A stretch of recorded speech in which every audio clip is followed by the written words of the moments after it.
Hello साथियों, नमस्कार। Welcome to दृष्टि। सभी भावी शिक्षक गणों का स्वागत है आपके अपने ही प्लेटफॉर्म दृष्टि पर। ठीक है, आज की जो क्लास है वो मनोविज्ञान को लेकर के एक ब्रह्मास्त्र क्लास होने वाली है। ठीक है, आज की क्लास के अंदर बात करेंगे बुद्धि यानी कि इंटेलिजेंसी को लेकर के। साथियों, रीट पात्रता परीक्षा और रीट मुख्य परीक्षा दोनों के अंदर करीबन 15 प्लस क्वेश्चन जो है वो आपको इंटेलिजेंसी यानी कि बुद्धि टॉपिक से पूछे जाएंगे। ठीक है, मनोविज्ञान में किसी भी टॉपिक को पढ़ने से पहले दो चीजें सबसे ज्यादा जरूरी होती हैं कि एक तो प्रश्न जो है वो कहां से पूछे जाते हैं। ठीक है, प्रीवियस ईयर क्वेश्चन देख सकते हैं कहां से पूछे जा रहे हैं बार बार, और दूसरी चीज है कि कितने क्वेश्चन जो है वो पूछे जाते हैं। ठीक है, इस प्रकार से जो बुद्धि टॉपिक है यहां से करीबन 15 से ज्यादा क्वेश्चन जो है वो पूछे जाते हैं रीट पात्रता और रीट मुख्य परीक्षा दोनों के अंदर। ठीक है, तो सबसे पहले देखो, सबसे पहले बात करेंगे बुद्धि का अर्थ। यहां से क्वेश्चन जो पूछा जाता है वो आता है परिभाषा के रूप में, यानी कि डेफिनेशन ऑफ इंटेलिजेंसी, बुद्धि की परिभाषा। ठीक है, 4 से 5 मनोवैज्ञानिक जो हुए हैं उनकी परिभाषा याद करके जाना है। ठीक है, और यहां से एक किस्म जो है वो परिभाषा का आपको जरूर देखने को मिलेगा। ठीक है, देखो 4 या 5 परिभाषाएं आराम से ट्रिक के साथ में एक एक शब्द को लेकर के मैं आपको याद करवा दूंगा और क्लास के अंदर ही याद हो जाएगी। फिर कोई भी परिभाषा भले ही पूछे आप आराम से उसका जो है वो आंसर दे देंगे। ठीक है, लेकिन आपको धैर्य के साथ में आराम से पूरी क्लास को जो है वो देखना पड़ेगा। ठीक है, उसके बाद में बात करेंगे बुद्धि के सिद्धांत को लेकर के। ठीक है, और सबसे ज्यादा क्वेश्चन जो है वो यहां से पूछे जाते हैं बुद्धि के सिद्धांत को लेकर के। ठीक है, बुद्धि के सिद्धांत में एक कारक हो गया सिद्धांत, द्विकारक है, बहुकारक है, ठीक है, समूह कारक है। कोई सा भी तरल पूछ ले, ठोस पूछ ले, कोई भी सिद्धांत पूछ लेगा आराम से आंसर कर दोगे, कोई दिक्कत नहीं है। ठीक है, तो ये हो गई बुद्धि के सिद्धांत। उसके बाद में बात करेंगे बुद्धि का मापन। बुद्धि का मापन जो है उससे सीधा क्वेश्चन आता है कि एक बालक जो है, ठीक है, उसकी जो वास्तविक आयु है यानी कि क्रॉनिकल जो एज है वो 10 वर्ष है। ठीक है, उसकी जो मानसिक आयु है यानी कि उसकी जो मेंटल एज है, ठीक है, वो 14 वर्ष है। ठीक है, बताओ उस बालक की जो बुद्धि लब्धि है वो कितनी होगी।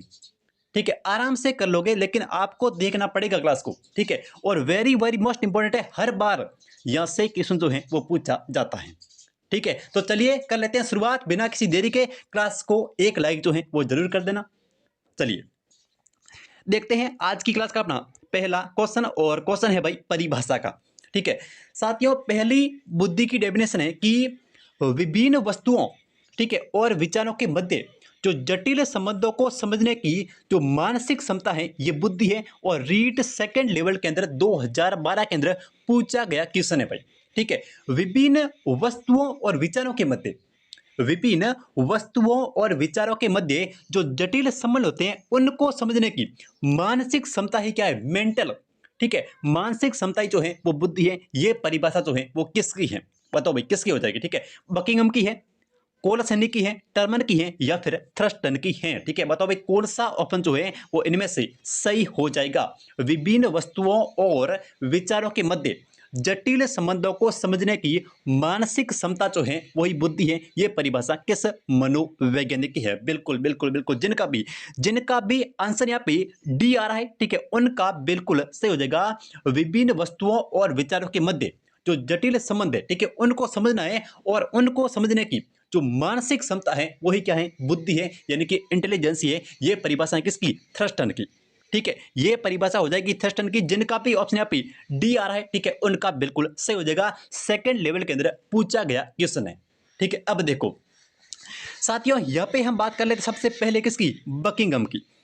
ठीक है, किसकी बात कर रहे थे भाई, बकिंघम की बात कर लेते हैं। ठीक है, बकिंघम की परिभाषा कैसे याद करोगे, देखो साथियों, बकिंघम कहते हैं कि बुद्धि जो है वो क्या है, सीखने की योग्यता है। ठीक है, बुद्धि क्या है, सीखने की योग्यता है। तो ऐसे याद याद रखना है कि बकिंघम कहते हैं कि किसी भी चीज को, ठीक है, किसी भी चीज को बकना नहीं है, क्या करना है, सीखना है भाई। ठीक है, किसी भी चीज को बकना नहीं है, क्या करना है, सीखना है। तो सीखने की योग्यता, ठीक है, सीखने की जो योग्यता है वो क्या है, बुद्धि है। बकिंघम कहते हैं कि किसी भी चीज को बकना नहीं है, क्या करना है, सीखना है। तो सीखने से हो जाएगा सीखने की योग्यता। ठीक है, किसकी परिभाषा है? बकिंघम की, बकिंघम की, ठीक है, सीखने की योग्यता। उसके बाद में देखो साथियों, कौल सैनिक की बात कर लेते हैं भाई, ठीक है। कौल सैनिक कहते हैं साथियों, एक कौल और सैनिक दो शब्द है अपने पास में, ठीक है। शब्द कितने हैं? दो शब्द हैं, एक है कौल और एक है सैनिक, ठीक है। एक सैनिक को साथियों, एक सैनिक को कॉल जो है वो तभी करेंगे जब अपने पास में बहुत सारी योग्यताएं होगी, ठीक है। अपने पास में जब बहुत सारी योग्यताएं होगी तभी हम जो है वो एक सैनिक को कॉल करेंगे, यानी कि योग्यताओं का योग, योग्यताओं का जो योग है, ठीक है। योग्यताओं का योग क्या है साथियों? बुद्धि है। ये परिभाषा किसकी है? ये परिभाषा है साथियों कौल सैनिक की, ठीक है। योग्यताओं का जो योग है वो क्या है? बुद्धि है। तो योग्यताओं का योग ही बुद्धि है, ये परिभाषा हो जाएगी कौल सैनिक की, ठीक है। कौल सैनिक यानी कि कौल सैनिक कहते हैं कि मुझे जो है वो तभी कॉल करना जब आपके पास में जो है वो बहुत सारी योग्यताएं हो, यानी कि योग्यताओं का योग हो, बहुत सारी योग्यता हो। तो ऐसे याद करना है कि योग्यताओं का योग, एक सैनिक को तभी कॉल करेंगे जब अपने पास में बहुत सारी योग्यताओं का योग होगा, ठीक है। उम्मीद करता हूं आपको ये परिभाषा जो है वो आराम से याद हो गई होगी, कौल सैनिक यानी कि योग्यताओं का योग, ठीक है। उसके बाद में टर्मन, भाई टर्मन आ जाए और अमूर्त विचार आए, ठीक है, ऐसा कभी हो नहीं सकता। तो देखो टर्मन की परिभाषा है अमूर्त विचार, क्या है साथियों? अमूर्त विचार, ठीक है। अमूर्त विचारों को सोचने की जो योग्यता है, ठीक है। अमूर्त विचार, जो चीजें अपने सामने हैं, ठीक है, वो चीजें हैं मूर्त, ठीक है। जैसे अपने सामने जो है वो एक, जैसे गाड़ी जो है वो दिखाई दे रही है, तो उसके बारे में हम जो भी सोचते हैं वो हो गया मूर्त। लेकिन जो चीजें हमारे सामने है ही नहीं, ठीक है, उसके बारे में हम जब सोचते हैं तो उसको कहते हैं अमूर्त विचार। जो चीजें अपने सामने नहीं है उनके बारे में हम जब सोचते हैं तो वो हो गया अमूर्त विचार, ठीक है। तो अमूर्त विचारों की योग्यता, ठीक है, अमूर्त विचारों की जो योग्यता है वो क्या है? वो बुद्धि है। तो ये परिभाषा हो जाएगी किसकी? ये परिभाषा हो जाएगी टर्मन की, ठीक है। देखो बकिंघम क्या कहते हैं? बकना नहीं है, क्या करना है? सीखना है। तो सीखने की योग्यता बुद्धि है, किसने कहा है? बकिंघम ने कहा है, ठीक है। उसके बाद में कौल सैनिक, मुझे एक सैनिक कहता है कि मुझे कॉल जो है वो तभी करना जब आपके पास में बहुत सारी योग्यताओं का योग हो, ठीक है। तो योग्यता का योग कौल सैनिक, ठीक है। टर्मन आ जाए तो वहां पे करना है अमूर्त विचार, टर्मन आएगा, परिभाषा में आएगा शब्द अमूर्त विचार, ठीक है। उसके बाद में विभिन्न वस्तुओं और विचारों के मध्य जो जटिल संबंध है, ठीक है, उनको समझने की मानसिक क्षमता जो है वो क्या है? बुद्धि है, ठीक है। ये परिभाषा है थ्रस्टन की, ठीक है। उम्मीद करता हूं चारों परिभाषाएं आपको अच्छे से जो है वो क्लियर हो गई होगी। अगर अच्छे से क्लियर हो गई है तो क्लास को एक लाइक जो है वो जरूर कर देना, ठीक है। बढ़े आगे, देखो अगला क्वेश्चन। हाँ जी, अगला क्वेश्चन है और बहुत ही बढ़िया और शानदार क्वेश्चन है, ठीक है। देखो साथियों, अगला प्रश्न कह रहा है कि बुद्धि का एक कारक सिद्धांत ओनली फॉर वन फैक्टर, ठीक है। बुद्धि का एक कारक जो सिद्धांत है इसके प्रतिपादक कौन है? अध्यक्ष ने। बुद्धि का एक कारक सिद्धांत ओनली फॉर वन फैक्टर, ठीक है। अल्फ्रेड बिने है, स्पेरमैन है, थॉर्नडाइक है, या फिर इनमें से कोई नहीं। साथियों देखो बुद्धि का जो एक कारक सिद्धांत है ये पीटीआई सेकंड ग्रेड के अंदर पूछा गया क्वेश्चन है, ठीक है। बुद्धि का एक कारक सिद्धांत, ठीक है। तो इस सिद्धांत की प्रतिपादक है अल्फ्रेड बिने, ठीक है। कौन है साथियों? अल्फ्रेड बिने जो है वो बुद्धि का एक कारक सिद्धांत, अगर आपसे सीधा क्वेश्चन पूछे कि बुद्धि का एक कारक सिद्धांत जो है वो किसने दिया है, तो ये दिया है अपने अल्फ्रेड बिने ने, ठीक है। देखो अल्फ्रेड बिने कहते हैं कि किसी भी व्यक्ति के पास में बुद्धि जो होती है वो सिर्फ और सिर्फ एक ही प्रकार की होती है, ठीक है। इसलिए इस सिद्धांत को कहते हैं साथियों, देखो इस सिद्धांत को निरंकुशतावादी सिद्धांत, ठीक है, निरंकुशतावादी सिद्धांत कहते हैं, ठीक है। निरंकुश से ये सिद्धांत कैसा है? ये जो सिद्धांत है साथियों, जो अल्फ्रेड बिने की जो थ्योरी है इंटेलिजेंसी को लेकर के, बुद्धि को लेकर के, वो है निरंकुशतावादी। निरंकुशतावादी क्यों है? क्योंकि अल्फ्रेड बिने कहते हैं कि किसी भी व्यक्ति के पास में सिर्फ एक ही प्रकार की बुद्धि होती है, यानी कि ओनली फॉर वन फैक्टर। जैसे कोई भी विद्यार्थी जो है वो अगर पढ़ने में बहुत अच्छा है, ठीक है, तो अल्फ्रेड बिने कहते हैं कि वो जो है वो खेलने में है उतना ही अच्छा होगा, ठीक है। अगर कोई व्यक्ति जो है वो खेलने में बहुत ही बेहतरीन प्रदर्शन करता है, ठीक है, तो वो व्यक्ति जो है वो पढ़ने में भी उतना ही अच्छा जो है वो प्रदर्शन करेगा। ये कहता है बुद्धि का एक सिद्धांत, ठीक है। किसी भी व्यक्ति के पास में सिर्फ एक ही प्रकार की बुद्धि है, एक कारक सिद्धांत, ठीक है। तो ये दिया है अल्फ्रेड बिने ने। इसलिए इस सिद्धांत को निरंकुशतावादी सिद्धांत भी कहते हैं।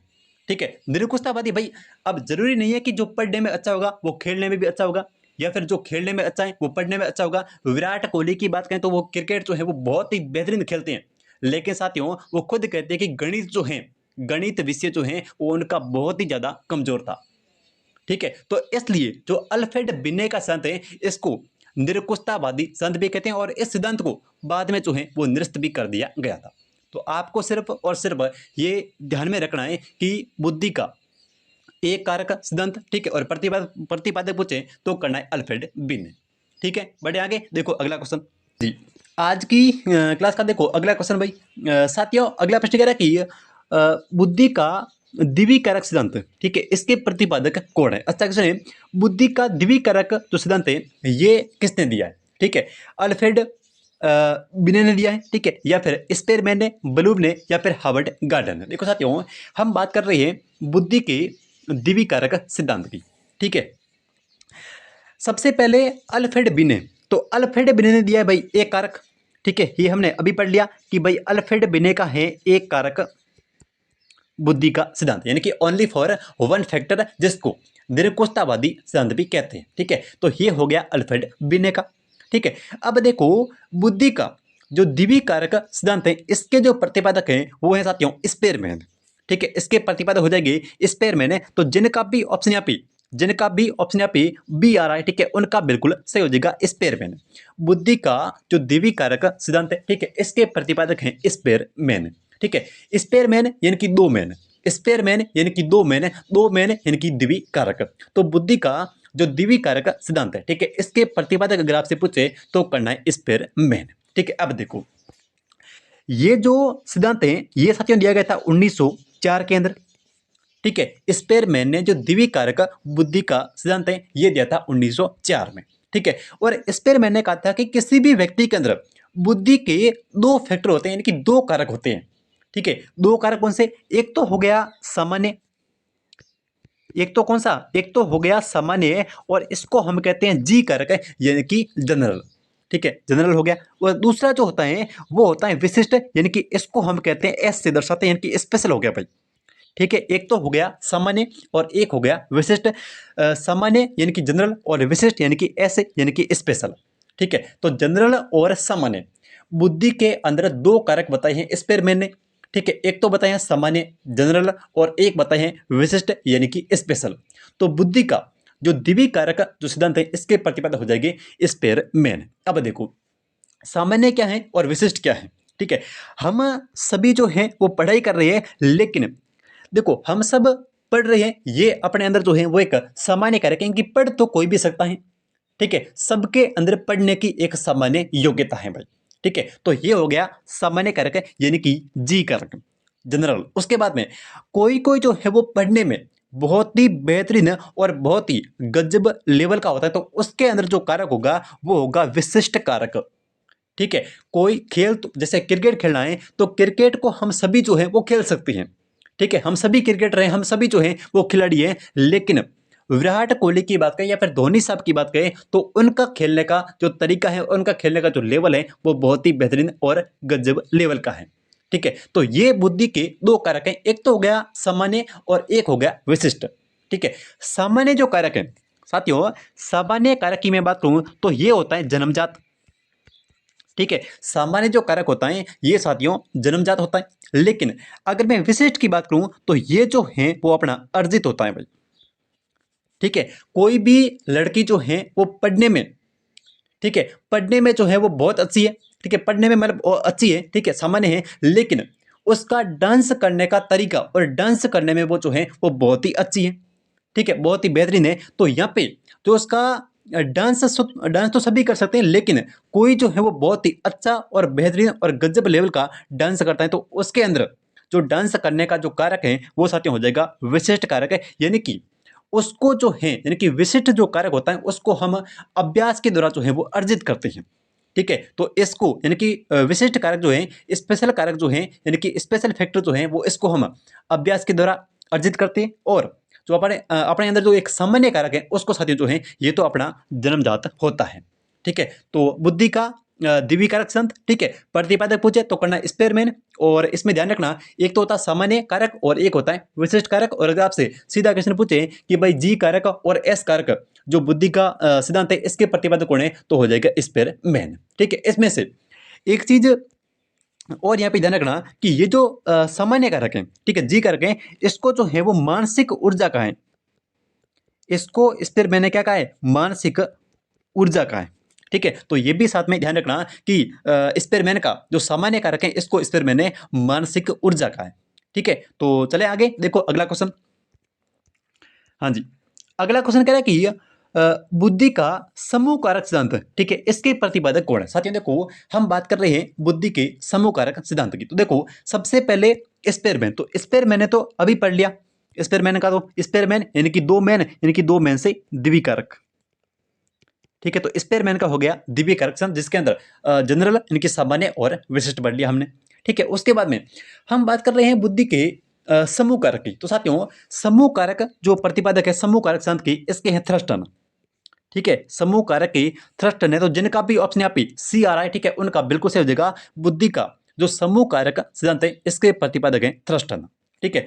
अल्फ्रेड बिने, अल्फ्रेड बिने के बारे में पढ़ लिया, कौन सा, अल्फ्रेड बिने ने दिया था एक कारक, ठीक है। अल्फ्रेड बिने का है एक कारक, ओनली फॉर वन फैक्टर, द्विकारक स्पेयरमैन और एक कारक यानी कि अल्फ्रेड बिने। उसके बाद में समूह कारक सिद्धांत यानी कि एकमात्र ऐसे मनोवैज्ञानिक है जो अकेले नहीं आते, यानी कि अकेले आने में इनको जो है वो डर लगता है, समूह के अंदर आते हैं। तो समूह कारक यानी कि थ्रस्टन जो है वो हमेशा समूह के अंदर आते हैं, अकेले नहीं आते हैं, ठीक है। अकेले आने से इनको जो है वो डर लगता है। तो ऐसे याद रखना कि समूह कारक सिद्धांत यानी कि थ्रस्टन, ठीक है। तो जिनका भी ऑप्शन यहाँ पे सी है, ठीक है, उनका बिल्कुल सही हो जाएगा। समूह कारक सिद्धांत जो है वो इसके प्रतिपादक हो जाएगी थ्रस्टन, ठीक है। तो इस क्वेश्चन का सी ऑप्शन जो है वो बिल्कुल सही हो जाएगा। थ्रस्टन ने जो है वो समूह कारक बुद्धि का सिद्धांत जो है वो दिया है, ठीक है। अब देखो इस सिद्धांत को साथियों जो है वो मानसिक जो है वो प्राथमिक मानसिक योग्यता कहते हैं।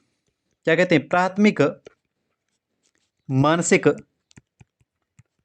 योग्यता कहते हैं, ठीक है। इसके अंदर जो कुल समूह है, ठीक है, इसके अंदर कुल जो है वो 7 प्रकार के समूह यानी कि 7 जो हैं वो प्रधान समूह की चर्चा करते हैं, कौन, थ्रस्टन करते हैं, ठीक है। 7 प्रमुख यानी कि 7 जो हैं वो प्रधान समूह बताए किसने, थ्रस्टन ने। तो इसलिए इसको जो है वो प्राथमिक मानसिक योग्यता का सिद्धांत भी कहते हैं, ठीक है। तो इसके प्रतिपादक थ्रस्टन है, ठीक है। 7 मुख्य जो समूह बताए हैं और इसको जो है वो प्राथमिक मानसिक योग्यता कहते हैं और इसको समूह कारक का सिद्धांत भी कहते हैं। तो इसका क्वेश्चन का आपका कौन सा सी ऑप्शन जो है वो बिल्कुल सही हो जाएगा, थ्रस्टन, ठीक है। देखो अगला क्वेश्चन, अगले प्रश्न की बात कर लेते हैं। और अगला प्रश्न कह रहा है कि बुद्धि का त्रिआयामी सिद्धांत यानी कि इसके अंदर जो है वो त्रिआयामी यानी कि 3 आयाम है, ये इस सिद्धांत के जो है वो प्रतिपादक कौन है। साथियों देखो बुद्धि का त्रिआयामी सिद्धांत, ठीक है। सबसे पहले हम बात करें थ्रस्टन की, ठीक है।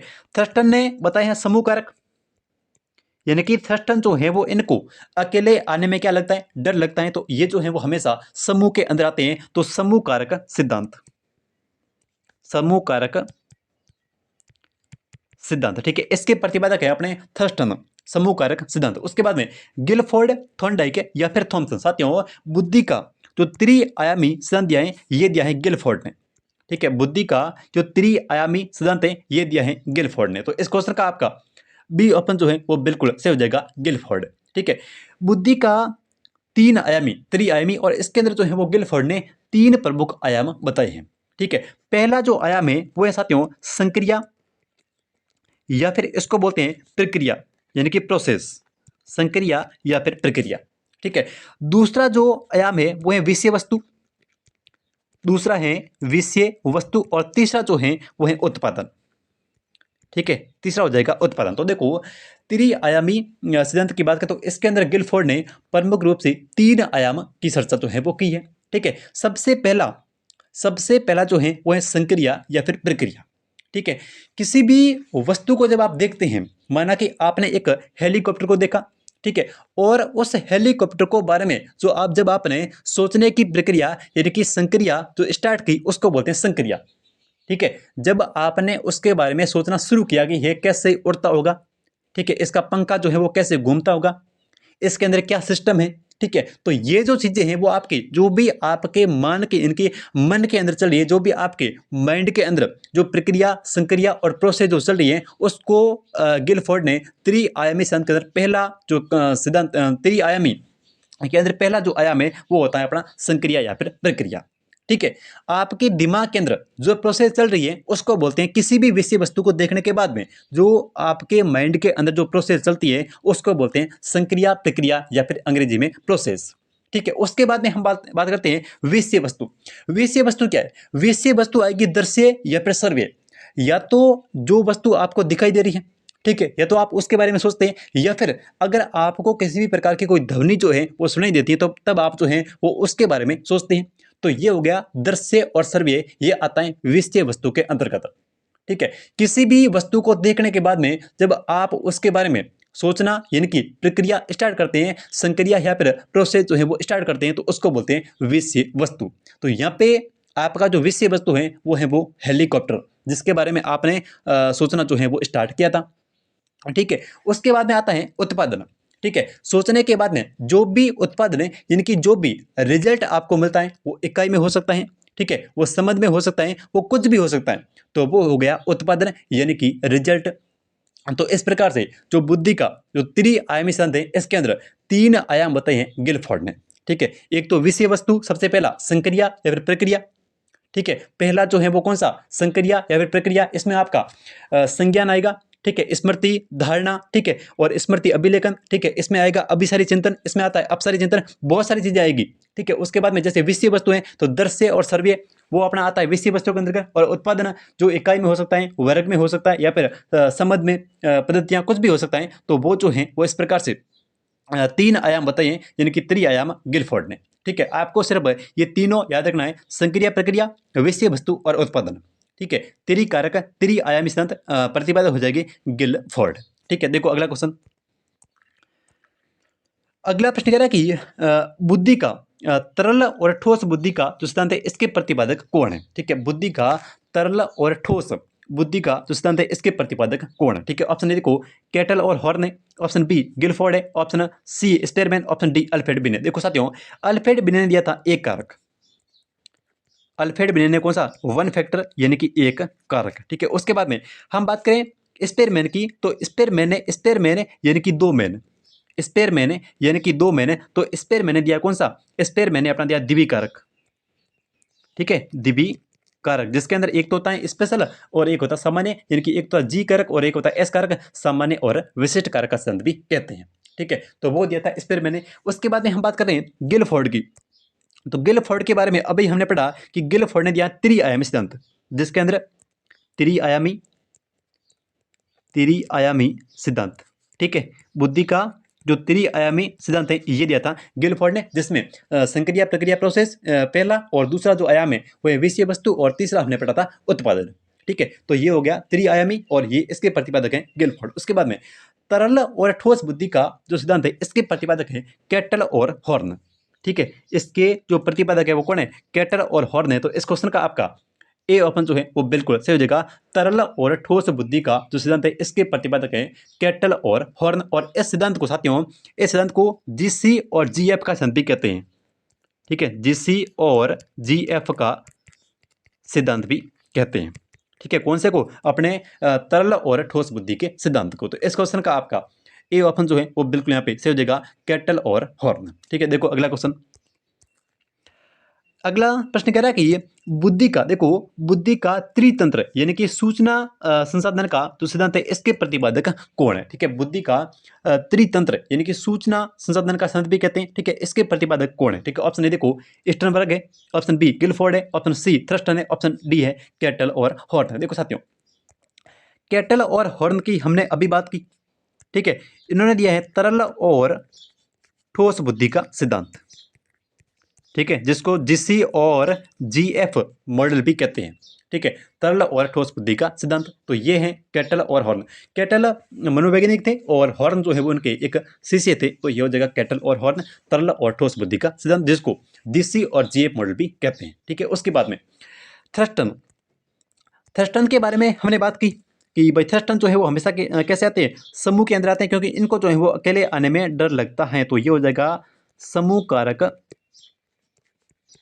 सिद्धांत। ठीक है, समूह कारक सिद्धांत, इसके प्रतिपादक है कौन? थर्स्टन।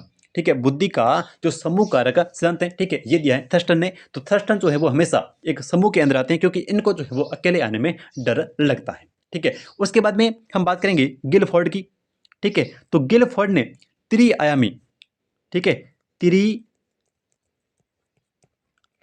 ठीक है, तो ये जो सिद्धांत है त्रिआयामी, तो ये दिया था गिलफोर्ड ने, जिसके अंदर 3 आयाम बताए हैं। ठीक है, पहला संक्रिया या फिर प्रक्रिया, दूसरा विषय वस्तु, और तीसरा जो है वो उत्पादन। ठीक है, तो त्रिआयामी दिया है गिलफोर्ड ने। उसके बाद में त्रितंत्र यानी कि सूचना संसाधन के सिद्धांत की बात करें तो ये दिया है स्टर्नबर्ग ने। तो इस क्वेश्चन का आपका ए ऑप्शन जो है वो बिल्कुल सही हो जाएगा। बुद्धि का त्रितंत्र यानी कि सूचना संसाधन का जो सिद्धांत है ये दिया है अपने किसने? स्टर्नबर्ग ने। ठीक है, तो इस क्वेश्चन का ए ऑप्शन जो है वो बिल्कुल सही हो जाएगा, स्टर्नबर्ग। ठीक है, देखो अगला क्वेश्चन। अगला प्रश्न कह रहा है कि बहुबुद्धि, ठीक है, सिद्धांत के प्रतिपादक कौन है? ठीक है, बहुबुद्धि यानी कि मल्टी फैक्टर जो बहुबुद्धि है, इस सिद्धांत के प्रतिपादक कौन है? तो ये जो है वो हो जाएगी हार्वर्ड गार्डनर। ठीक है, ये सबसे ज्यादा इंपॉर्टेंट है और मोस्ट इंपॉर्टेंट लगा था ना, वी मोस्ट इंपॉर्टेंट है कि बहुबुद्धि जो सिद्धांत है इसके प्रतिपादक कौन है? तो ये है हार्वर्ड गार्डनर। ठीक है, हार्वर्ड गार्डनर की बात करें तो इन्होंने जो है वो कुल 9 प्रकार की बुद्धि जो है 9 प्रकार की बुद्धि के प्रकार बताए हैं। ठीक है, हार्वर्ड गार्डनर ने बहुबुद्धि सिद्धांत पे 9 प्रकार की बुद्धि का उल्लेख किया है। ठीक है, तो इतना याद रखना कि एक तो बहुबुद्धि जो सिद्धांत है इसके प्रतिपादक है हार्वर्ड गार्डनर। ठीक है, और बुद्धि जो है वो बुद्धि के 9 प्रकार बताए हैं। ठीक है, तो इस क्वेश्चन का आपका ए ऑप्शन जो है वो बिल्कुल सही हो जाएगा। बहुबुद्धि का सिद्धांत और प्रतिपादक पूछे तो करना है हार्वर्ड गार्डनर, और अगर आपसे प्रकार पूछे तो करना है 9 प्रकार। ठीक है, देखो अगला क्वेश्चन। अगला प्रश्न कह रहा है कि गिलफोर्ड के बुद्धि के सिद्धांत के दृश्य और सर्वे जो है ये किस विमा के अंग है? ठीक है, ये जो है वो किस विमा के अंग है? देखो साथियों, गिलफोर्ड ने जो सिद्धांत दिया था उसका नाम है बुद्धि का त्रिआयामी सिद्धांत। त्रिआयामी सिद्धांत, इस सिद्धांत के यानी कि बुद्धि का जो त्रिआयामी सिद्धांत है इस सिद्धांत के प्रतिपादक है कौन? गिलफोर्ड। ठीक है, गिलफोर्ड ने बुद्धि का जो त्रिआयामी सिद्धांत है ये इस सिद्धांत के जो प्रतिपादक हैं वो है अपने गिलफोर्ड। गिलफोर्ड ने बुद्धि के मुख्य रूप से 3 प्रकार बताए हैं, यानी कि 3 आयाम बताइए। कौन कौन से? पहला जो आयाम है वो होता है संक्रिया। ठीक है, यानी कि प्रक्रिया, अंग्रेजी में प्रोसेस बोलते हैं। ठीक है, दूसरा जो है वो है विषय वस्तु। दूसरा कौन सा है? विषय वस्तु। और तीसरा जो है वो है साथियों उत्पादन, रिजल्ट। ठीक है, उत्पादन हो गया। तो गिलफोर्ड ने बुद्धि का त्रिआयामी जो बुद्धि का सिद्धांत है, ठीक है, इसके प्रतिपादक हैं गिलफोर्ड, और मुख्य रूप से 3 आयाम है। पहला संक्रिया या फिर प्रक्रिया, किसी भी विषय वस्तु को देखने के बाद में, ठीक है, अपने दिमाग के अंदर, अपने माइंड या फिर मस्तिष्क के अंदर जो भी उसके बारे में जो विचार चलते हैं, जो भी प्रोसेस चलती हैं, उसको बोलते हैं संक्रिया या फिर प्रक्रिया। ठीक है, अब जो विषय वस्तु हम देख रहे हैं, यानी कि दृश्य और सर्वे, या तो किसी वस्तु को देख रहे हैं तो वो हो गया दृश्य, अगर किसी विषय वस्तु को हम अगर कहीं से कोई आवाज जो है वो उसकी सुन रहे हैं तो वो हो गया सर्वे, तो ये होगी अपनी विषय वस्तु। ठीक है, ये क्या हो गई? विषय वस्तु हो गई। तो इसके अंदर जो दृश्य और सर्वे जो है ये साथियों विषय वस्तु के अंग है। ठीक है, किसके अंग है? विषय वस्तु के अंग है। तो इस क्वेश्चन का आपका बी ऑप्शन जो है वो बिल्कुल सही हो जाएगा। दृश्य और सर्वे जो है ये साथियों विषय वस्तु के अंग है। ठीक है, देखो संक्रिया में क्या आएगा? संक्रिया के अंदर संज्ञान आ गया, जो भी अपने दिमाग से संबंधित है, जो भी अपने मन मस्तिष्क से संबंधित है, जैसे संक्रिया। ठीक है, जैसे संज्ञान, ठीक है, कोई स्मृति, ठीक है, स्मृति अभिलेखन आ गया, अपसारी चिंतन करना, अभिसारी चिंतन करना, ये सभी जो है ये आते हैं संक्रिया में। ठीक है, विषय वस्तु में किसी भी दृश्य या फिर किसी भी सर्वे विषय वस्तु को देखना, भाई दृश्य में आएगा देखना और सर्वे में आएगा सुनना, तो ये जो है वो दृश्य और सर्वे जो है ये साथियों विषय वस्तु के अंग है। अगर कोई रिजल्ट निकल रहा है, अगर कोई उत्पादन निकल रहा है, यानी कि भले वो इकाई में हो सकता है, इकाई वर्ग में हो सकता है, ठीक है, वो कोई संबंध में हो सकता है, ठीक है, उसके बाद में कोई पद्धति हो सकती है, ठीक है, तो ये जो सभी है वो उत्पादन के अंग है। तो यहाँ पे आपसे पूछा है दृश्य और सर्वे का, तो दृश्य और सर्वे जो है ये विषय वस्तु के अंग है, यानी कि विषय वस्तु जो विमा है, आयाम है, इसके अंग है कौन सा? अपना दृश्य और सर्वे। ठीक है, बुद्धि का त्रिआयामी सिद्धांत प्रतिपादक पूछे तो करना है गिलफोर्ड। ठीक है, 3 आयाम याद रखना, एक तो संक्रिया, एक याद रखना विषय वस्तु, और एक याद रखना अपना उत्पादन। ठीक है, देखो अगला क्वेश्चन। अगला प्रश्न कह रहा है कि कैटल और हॉर्न। साथियों कैटल एक मनोवैज्ञानिक थे, ठीक है, हॉर्न जो है उनका शिष्य था। तो कैटल और हॉर्न के अनुसार बुद्धि का तो स्पेयरमैन की जी कारक के समान है, ठीक है। देखो कैटल और हॉर्न ने तरल और ठोस बुद्धि का सिद्धांत दिया, ठीक है, और स्पेयरमैन ने जो है वो बुद्धि का द्विवी कारक सिद्धांत दिया, जिसमें एक तो मैंने आपको कहा था एस यानी कि स्पेशल, एक मैंने आपको कहा था जी यानी कि जनरल, ठीक है। तो स्पेयरमैन का जो द्विवी कारक बुद्धि का सिद्धांत है, जिसके अंदर दो कारक हैं, एक तो सामान्य और एक हो गया विशिष्ट। तो उसके अनुसार इनकी सामान्य जो जी कारक है, इनकी जनरल जो है, जनरल फैक्टर इनकी जो सामान्य कारक है, ये कैटल और हॉर्न की बुद्धि के किसके समान है, ठीक है, तरल बुद्धि के समान है, ठोस के समान है, दोनों के समान है, या फिर इनमें से कोई। साथियों देखो कैटल और हॉर्न की जो तरल बुद्धि है, ठीक है, तरल बुद्धि है, ये है स्पेयरमैन की जी कारक के समान। कौन सी? तरल। और ठोस जो बुद्धि है ये साथियों इनकी स्पेशल है, यानी कि एस के समान है। तो इसमें से आपका ए ऑप्शन जो है वो बिल्कुल सही जगह, तरल बुद्धि, ठीक है। देखो अगला क्वेश्चन, अगला प्रश्न है और ये जो है वो आपके लिए है आज का अंतिम क्वेश्चन। साथियों प्रश्न कह रहा है कि ये सामान्य तथा विशिष्ट बुद्धि के संत के प्रतिपादक कौन है, ठीक है। सामान्य यानी कि जनरल, ठीक है, और विशिष्ट यानी कि स्पेशल, ठीक है, जी कारक और एस कारक जो बुद्धि का सिद्धांत है, इसके प्रतिपादक कौन है, ठीक है। ऑप्शन ए देखो स्पेयरमैन है, option B Cattell, option C Thorndike, option D Thurstone, ठीक है। इस क्वेश्चन का आंसर जो है वो आपको कमेंट करके बताना है। मिलते हैं कल एक नई क्लास के साथ, तब तक के लिए जय हिंद जय भारत।